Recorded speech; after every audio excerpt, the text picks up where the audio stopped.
बिस्मिल्लाहिर्रहमानिर्रहीम, अस्सलाम वालेकुम। Welcome to my channel. कैसे आप सब? उम्मीद करती हूँ कि आप सब खैरियत से होंगे। आज मैं आप लोगों के साथ शेयर कर रही हूँ गुलाब जामुन बनाने की रेसिपी और आज हम बना रहे हैं इंस्टेंट ब्रेड गुलाब जामुन, वो भी सिर्फ और सिर्फ 2 इंग्रीडिएंट्स के साथ। तो अगर इस रेसिपी को आप टिप्स एंड ट्रिक्स के साथ फॉलो करेंगे इंशाल्लाह बेहतरीन बनेगी आपकी भी गुलाब जामुन, बहुत ही सॉफ्ट, बहुत ही स्पंजी और बहुत ही टेस्टी। तो चलिए बनाना स्टार्ट करते हैं ब्रेड गुलाब जामुन की रेसिपी को। तो ब्रेड गुलाब जामुन बनाने के लिए मैंने ब्रेड के स्लाइसेस लिए हैं 8 अदद। ये लार्ज साइज की ब्रेड थी जिसके मैंने 8 पीसेस लिए हैं और एजेस को हम इस तरीके से काट लेंगे। और ब्रेड गुलाब जामुन बनाने के लिए हमें सेंटर वाला पार्ट चाहिए, तो ये मैंने बीच में से सेंटर वाला हिस्सा निकाल लिया है और एजेस को मैंने कट कर लिया है। इसी तरह से बाकी के भी निकाल के मैंने काट लिए हैं और ये एजेस जो हैं इसको आप ब्रेड क्रम्स के तौर पे बना के इस्तेमाल कर सकते हैं चॉप प्रेस करके। आ जाते हैं नेक्स्ट स्टेप की तरफ। अब यहाँ मिक्सर का जार है जिसमें हम डाल देंगे ब्रेड के स्लाइसेस को और इसका बिल्कुल बारीक सा पाउडर सा बना लेंगे, लाइक क्रम्स हो जाएगा बिल्कुल बारीक सा। तो टाइम की वजह से इसको हम पीस लेंगे। तो ये ब्रेड क्रम्स बनके तैयार है, इसको बोल में निकाल लिया है और इसको अभी हम साइड में कर देते हैं। नेक्स्ट स्टेप की तरफ आ जाते हैं। तो यहाँ पे शुगर सिरप को प्रिपेयर करेंगे। 1 कप मैंने चीनी ली है और मेजरमेंट वाला कप इस्तेमाल में कर रही हूँ। अब इसमें शामिल करेंगे हम 1.5 कप पानी, जो कि मेजरमेंट कप से ही मैं नाप के डाल रही हूँ। और अगर आपने ज़्यादा बनानी हो तो आप डबल क्वांटिटी में सेम क्वांटिटी को रख के बना सकते हैं। अब इसमें हम शामिल कर देंगे 4 अदद हरी इलायची, तो थोड़ा सा तोड़ के हम डाल देंगे हाथों की मदद से। इस तरीके से आप चाहें तो पाउडर का इस्तेमाल भी कर सकते हैं। तो ये हरी इलायची मैंने तोड़ के डाल दी है और चूल्हे की आंच को मैंने खोल दिया है और इसका हमने एक तार का शीरा तैयार करना है। थोड़े से ड्रॉप्स में डाल रही हूँ लेमन जूस के इसमें और इसको हल्का सा हिला लेंगे। इस तरह से हम चीनी को थोड़ा सा डिसॉल्व कर लेंगे और 5 से 6 बॉयल आने देंगे हम हाई फ्लेम पे।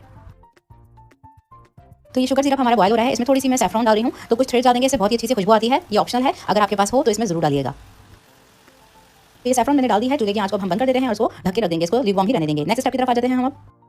अब ये हमारा ब्रेड क्रम्स जिसको मैंने मिक्सर में पीस लिया था, इसमें हम डालेंगे मलाई वाला दूध। तो मैं यहाँ पे तकरीबन 6 टेबलस्पून का इस्तेमाल कर रही हूँ। ये मेरा 1/4 कप का नाप है और इसमें 6 टेबलस्पून मैं ऐड करूँगी सिर्फ इस दूध के। तो आपने जो है बहुत ज़्यादा दूध नहीं डालना डायरेक्ट, और हो सके तो मलाई वाला दूध ही इस्तेमाल कीजिएगा। थोड़ा थोड़ा करके डालेंगे और एक डो बना लेंगे। तो इस डो को ना तो आपने बहुत ज़्यादा सॉफ्ट रखना है और ना बहुत ज़्यादा हार्ड रखना है। तो ये देखिए बिल्कुल स्मूथ सा हमारा डो रेडी हो गया है। इसमें मैंने 6 खाने के चम्मच दूध का इस्तेमाल किया है। अब हम इसमें से इक्वल साइज की गुलाब जामुन की बॉल्स निकालेंगे। तो ये देखिए बिल्कुल क्रैकलेस बॉल्स होनी चाहिए आपकी। अगर हम इसमें ज़्यादा दूध डाल देंगे और इसको हम डालेंगे तेल में तो ये बिल्कुल बिखर जाएंगी। अगर हम थोड़ा सा हार्ड रखेंगे डो तो वो हार्ड हो जाएंगी। अब यहाँ पे मैंने तेल को गर्म कर लिया है, स्टीवर की मदद से हम टेंपरेचर को चेक कर रहे हैं। टेंपरेचर जो है वो लो होना चाहिए, हल्के हल्के से इसमें से थोड़े थोड़े से बबल्स आ रहे हैं। यही हमें टेंपरेचर चाहिए गुलाब जामुन को फ्राई करने के लिए। अब तेल में मैं थोड़ा सा टेस्ट करने के लिए छोटी सी गुलाब जामुन की बोल डाल रही हूँ और ये टेस्ट करना जरूरी है आप लोगों के लिए भी, ताकि आपकी गुलाब जामुन खराब ना हो सके। तो ये देखिए फ्राई होने के बाद अगर ये ऊपर आ जाती है मतलब कि हमने बिल्कुल परफेक्ट डो बनाया है और ये बिखर नहीं रही है। और अगर ये नीचे बैठ के ही फ्राई हो रही है तो मतलब कि आपकी हार्ड हो सकती है, आपने इसमें दूध कम डाला है। तो ये देखिए हमारी बिल्कुल परफेक्ट गुलाब जामुन का डो रेडी हुआ है और अब हम इसको निकाल लेते हैं, जो कि हमने टेस्ट करने के लिए डाली है। और हम बाकी की गुलाब जामुन को भी बिल्कुल हल्की आंच पे फ्राई कर लेंगे।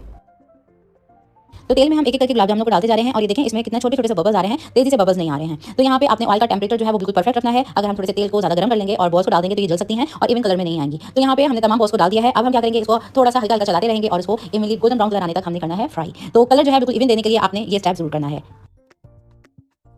तो ये देखें स्लाइटली गोल्डन कलर में आ गई है हमारी गुलाब जामुन और अभी हमने बिल्कुल आंच को हल्का रखा हुआ था, हल्की आंच पे हम इसको फ्राई कर रहे थे। अब इसको कलर देने के लिए थोड़ी सी आंच को हम बढ़ा देंगे और जितना आपने इसको कलर देना है उस हिसाब से आप इसको फ्राई कर सकते हैं। तो ये ऑलमोस्ट हमारी गुलाब जामुन हो गई हैं फ्राई। इसको अब हम निकालेंगे और इसको हम सोक करेंगे शुगर सिरप में। शुगर सिरप जो है वो आपका थोड़ा सा गर्म होना चाहिए, ना तो बहुत ज़्यादा ठंडा हो ना तो बहुत ज़्यादा गर्म हो। तो इसको ल्यूकवार्म सिरप में मैंने डाल दिया है। 1 घंटे के लिए इसको सोक करेंगे ढक के और फिर मैं दिखाती हूँ आपको इसका लुक। गुलाब जामुन को मैंने तकरीबन 1 घंटे के लिए सोक कर लिया था शुगर सिरप के साथ और ये देखें शुगर सिरप हमारा आधा रह गया है इसमें और काफी गुलाब जामुन ने सक कर लिया है और ये बिल्कुल ल्यूकवार्म हमारी गुलाब जामुन है और ये टेक्सचर आप देख सकते हैं। इन टिप्स एंड ट्रिक्स के साथ रेसिपी को फॉलो कीजिएगा, इंशाल्लाह बेहतरीन बनेगी ब्रेड गुलाब जामुन। आपको लगेगा भी नहीं कि आपने ब्रेड से बनाई है। और अब मैं दिखा देती हूँ ब्रेड गुलाब जामुन का अंदर का लुक। तो ये बहुत ही सॉफ्ट, जूसी और टेस्टी बनती है। तो आपने इस रेसिपी को जरूर ट्राई करना है, as it is in tips and tricks के साथ बनाइए और इसका फीडबैक मुझे जरूर दीजिए। रेसिपी आज की वीडियो अच्छी लगी हो तो इसको लाइक और शेयर जरूर कर दीजिए और चैनल में सब्सक्राइब नहीं किया हो तो चैनल को जरूर से सब्सक्राइब कर लीजिए। मिलती हूँ फिर एक और नई रेसिपी के साथ, जब तक के लिए टेक केयर, अल्लाह हाफिज़।